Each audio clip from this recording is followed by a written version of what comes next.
नमस्कार. श्रीराम समर्थ.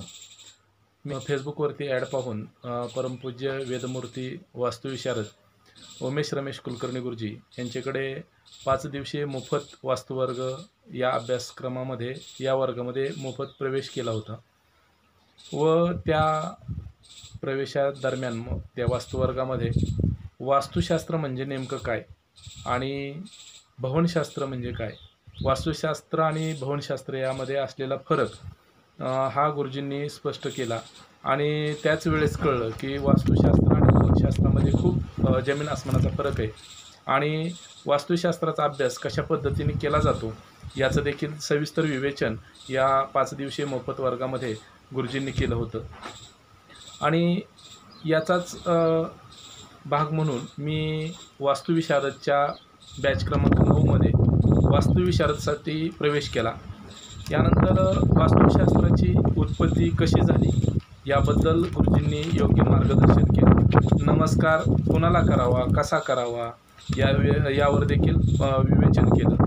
दिशा किती आहेत, दिशांचा प्रत्येक दिशांचा वास्तुशास्त्रामध्ये काय संबंध येतो, वास्तुशास्त्राचा अभ्यास करत असताना पंचमहाभूते आहेत, पंचतत्वे आहेत, त्याचे ज्ञान गुरुजींनी आम्हाला या वास्तुशास्त्र वर्गामध्ये करून दिलेलं आहे. या आम्ही 9वी बॅचचे विद्यार्थी आहोत. या बॅचमध्ये कंपास कसे वापरावे, या कंपासाचे वास्तुशास्त्रामध्ये काय महत्त्व आहे, कंपास कशा पद्धतीनं पकडलं पाहिजे, त्याचा कंपासाच्या माध्यमातून विदिशा वास्तू, पूर्ण विदिशा वास्तू, अर्धविदिशा वास्तू ह्या कशा ओळखायच्या किंवा ट्रू नॉर्थ वास्तू कशी आहे ही कशी ओळखायची याचा विशेष अभ्यास गुरुजींनी दिलेला आहे. आणि ते आजपर्यंत कधीही वास्तुशास्त्राचं इतकं सखोल मार्गदर्शन कुठेही पाहायला मिळालं नव्हतं. असं मार्गदर्शन गुरुजींनी करून दिलेलं आहे. त्याचबरोबर प्रत्येक दिशेचा ग्रह कोणता, त्याचा तत्व काय आहे, तर त्याचा परिणाम वास्तूशी काय असतो, त्या वास्तूवरती, वास्तूमध्ये राहणाऱ्या व्यक्तींवरती त्याचा काय परिणाम होतो याचं देखील स्पष्ट मार्गदर्शन गुरुजींनी आपल्या या वर्गामध्ये केलेलं आहे.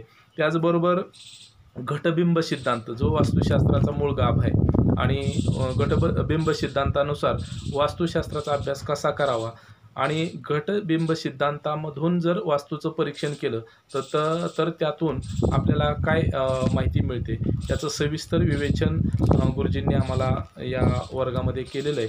त्याच घटबिंब सिद्धांतानुसार मी माझ्या गावाचं परीक्षण केलेलं आहे. तर माझ्या गावाच्या ज्या 8ही दिशा आहेत या 8ही दिशांचं थोडक्यात मी वर्णन या ठिकाणी करत आहे.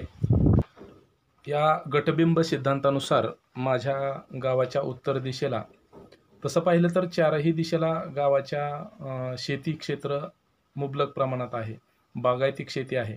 ऊस, केळी इत्यादी पिकांचा या ठिकाणी उत्पादन घेतलं जातं. फळ पिकांचं त्याचबरोबर भाजीपाल्याचं देखील उत्पादन माझ्या गावामध्ये घेतलं जातं. 4ही दिशेला तसंच शेतीचं क्षेत्र आहे. परंतु उत्तर दिशेला हे शेतीचं क्षेत्राबरोबरच दुग्ध व्यवसाय, त्याचबरोबर गावाच्या बाजूला उत्तर दिशेला एक हुंबेवस्ती म्हणून गाव आहे किंवा छोटी वस्ती आहे. तर त्या वस्तीवर या हुंबेवस्ती या ठिकाणी व्यापारी, जनावरांचे व्यापारी जास्त प्रमाणात आहेत. त्याचबरोबर दुग्ध व्यवसाय देखील या ठिकाणी मोठ्या प्रमाणामध्ये चालवला जातो. गावाच्या उत्तर दिशेलाच दूध डेअरी आहे. म्हणजेच आर्थिक बाबतीमध्ये उत्तर दिशेकडून म्हणजे आर्थिक बाबतीमध्ये स्वयंपूर्ण गाव झालेलं आहे. कारण दुग्ध व्यवसाय आणि शेती व्यवसाय हा मोठ्या प्रमाणामध्ये या दिशेला केला जातो. तर ईशान्य दिशेला खरं तर ईश्वराचं अधिष्ठान असतं, परंतु या ईशान्य दिशेला गावाचे एकही मंदिर नाही. ते सर्व मंदिरं म्हणजे पश्चिम दिशेला आहेत. तर त्यामुळंच की काय गावामध्ये व्यसनाधीनतेचं प्रमाण देखील बऱ्या प्रमाणात आहे. म्हणजे जास्त नाही आहे परंतु आहे. आणि नास्तिकतेचं देखील प्रमाण वाढलेलं अलीकडच्या काळामध्ये बघायला मिळतं. त्यानंतरची दिशा आहे पूर्व दिशा. तर पूर्व दिशेवरून जिल्ह्याला जोडणारा मार्ग म्हणजे पुणे जिल्ह्याला जोडणारा दुहेरी मार्ग या ठिकाणावरून जातो. त्याचा देखील गावासाठी फायदा होतो. कारण भाजीपाला किंवा फळपिके वाहतुकीसाठी पुणे जिल्ह्याशी जोडलं जाते. परंतु केळीच्या बागाचं देखील प्रमाण जास्त असल्यामुळे केळीचं देखील वाहतूक या दिशेकडून या असणाऱ्या रस्त्यावरून होते. त्याचबरोबर त्यानंतरची दिशा आहे आग्नेय दिशा. तर आग्नेय दिशेला गावाच्या 1 किलोमीटर अंतरावरती पाण्याचा साठा म्हणजे उजनी जलाशयाचा पाणीसाठा आहे. त्याचा देखील परिणाम गावावरती झालेला पाहायला मिळतोय. कारण बऱ्याच दिवसापासून गावामध्ये 2 गटामध्ये वेगवेगळ्या वेळेस तणावाचं वातावरण निर्माण झालं होतं. त्याचबरोबर हाणामारी, रक्तपात देखील झालेला आहे. आणि त्यानंतरची दिशा आहे दक्षिण दिशा. तर दक्षिण दिशेला देखील थोडासा पाण्याचा साठा आहे, म्हणजे बंधारा वगैरे आहे. परंतु दक्षिण दिशेला स्मशानभूमी असल्यामुळं ती यमाची दिशा आहे. त्या दिशेचा देव यम आहे. तर मला तर योग्य ठिकाणी स्मशानभूमी असल्याचं जाणवतंय. त्यानंतरची दिशा आहे तर नैऋत्य दिशा. नैऋत्य दिशेला एम-एस-सी-बी बोर्ड आहे. ॲक्च्युअली ते एम-एस-सी-बी बोर्ड आग्नेय दिशेला असायला पाहिजे होतं.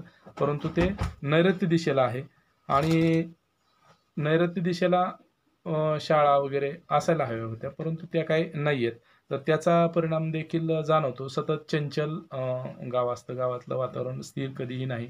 राजकीयदृष्ट्या म्हटलं तर सत्ताधारी पक्षाकडं कधीही गावाचं म्हणजे गाव नसतंय. त्यामुळं गावाच्या विकासाला थोडी बहुत अडचणी निर्माण झालेल्या पाहायला मिळतात. त्यानंतर ची दिशा आहे पश्चिम दिशा. तर पश्चिम दिशेला गावाच्या खंडोबाचं मंदिर आहे, महादेवाचं मंदिर आहे, त्याचबरोबर मारुतीचं मंदिर देखील आहे आणि जी ईशान्य दिशेला पाणीपुरवठ्याची विहीर असायला पाहिजे होती, ती देखील या पश्चिम दिशेला आहे. त्याचा परिणाम गावाला होतोय. कसं होतंय तर त्या बाजूला संकुचित विचाराची लोकं किंवा म्हणजे कुबुद्धीची वादीची लोकं राहायला असलेली पाहायला मिळतात. त्या ठिकाणी काही म्हणजे तज्ज्ञ किंवा हुशार, प्रामाणिक अशी लोकं पण आहेत. परंतु त्यांचा तेवढा पगडा त्या दिशेला जाणवत नाही. त्यानंतरची दिशा आहे वायव्य दिशा. तर त्या वायव्य दिशेला देखील गावाच्या शेतीच आहे आणि त्या दिशेला मोठ्या प्रमाणात फळबागा आहेत.